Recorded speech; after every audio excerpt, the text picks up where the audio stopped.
नबी सल्लल्लाहु अलैहि वसल्लम ने फरमाया कि मुसलमानों की मिसाल एक जिस्म की मानत है। अगर जिस्म में एक भी किसी को तकलीफ़ हो तो पूरा जिस्म उस तकलीफ़ को महसूस करता है, तो पूरा जिस्म बेचैन रहता है।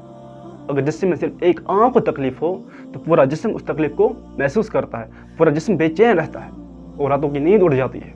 आज जो गाज़ा में, फ़लस्तीन में हमारी भाइयों पर, हमारी बहनों पर जो जुल्म हो रहा है, जो तकलीफ़ है उन पर, इस तकलीफ़ के बावजूद भी जो मुस्लिम उम्मत है वो सो रही है।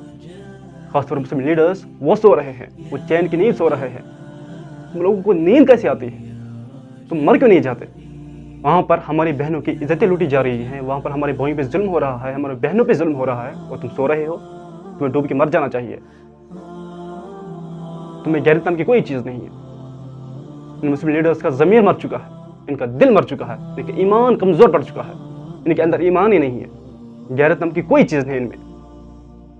लोग थूकते तुम्हारी गैरत पर, बगैर तो तुम लोगों ने जो ये वेपन रखा है, मुस्लिम कंट्रीज ने जो ये वेपन रखा है, ये असलहा रखा है, किस लिए रखा है?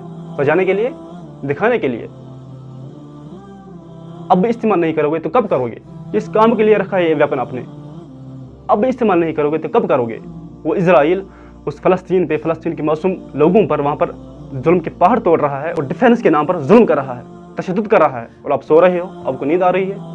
तुम्हें नींद कैसे आती है? बगैर तो मर जाना चाहिए तुम्हें, तुम लीडर्स को, मुस्लिम लीडर्स को। और ये नहीं कि मुसलमान कमज़ोर है, ये नहीं कि मुस्लिम लीडर्स या मुस्लिम कंट्रीज़ कमज़ोर है वेपन के लिहाज से। दुनिया में 57 मुस्लिम कंट्रीज़ हैं। अगर वो एक बार भी अब भी यूनाइट हो, फिर इजराइल नहीं जीत सकता हमसे, क्योंकि तुम बेगैरत हो चुके हो। तुम बेगैरत हो चुके हो, तुम्हें गैरत नाम की कोई चीज़ नहीं है। वहाँ पर हमारी बहनों पे, हमारी बहनों की इज़्ज़तें लूटी जा रही है, हमारे भाइयों पे जुल्म हो रहा है, हमारी बहनों पे जुल्म हो रहा है। और अगर अब भी तुम्हारी गैरत नहीं जागेगी तो कब जागेगी? क्या तुम्हारी गैरत तब जागेगी जब ये हालात आप पर आएंगे, आपके घर वालों पे आएंगे, आपके बच्चों पर, आपकी बीवी पर, आपकी बहन पर, आपके भाई पर? क्या तब तुम्हारी गैरत जागेगी? या तब तुम्हारी गैरत जागेगी जब इसराइल इस पूरे फ़लस्तीन को जहन्नम बना देगा, पूरा फ़लस्तीन का सफाई करेगा? कि तब तुम्हारी गैरत जागेगी? बगैर तो अपनी बेगैरती पे तुम्हें मातम मनाना चाहिए, थूकना चाहिए। बगैर तो तुम्हें अपनी गैरत में खुद थूकना चाहिए। बेगैरत हो तुम लोग, तुम्हें ज़मीर नहीं है, दिल नहीं है तुम में, ईमान नहीं है तुम में, तुम पक्के मुसलमान नहीं हो। अगर होते तो इस तकलीफ़ को, जो उन पे, हमारे भाइयों पर जो तकलीफ़ हो रही है इस वक्त, उन पर जुल्म हो रहा है, तो तुम बेचैन रहते, तुम्हें नींद नहीं आती, तुम बेदार रहते, तो इसके खिलाफ आवाज़ उठाते, लड़ते इसके खिलाफ। बगैर तो पर आवाम भी कसरत से दुआ करे, क्योंकि आवाम के पास अब कोई चारा नहीं रहा। आवाम क्या कर सकती है? एक तो पुरअमन प्रोटेस्ट कर सकती है और दूसरा दुआ कर सकती है।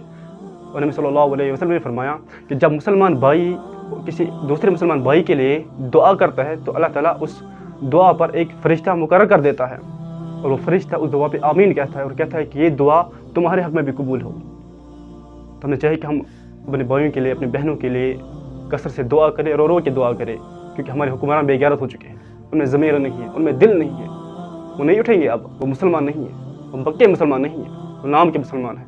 हमारे हुक्मरानों में दिल नहीं है। बगैर तो इनकी गैरत पे थूकना चाहिए, हुक्मरानों की गैरत पे थूकना चाहिए, हमें थूकना चाहिए।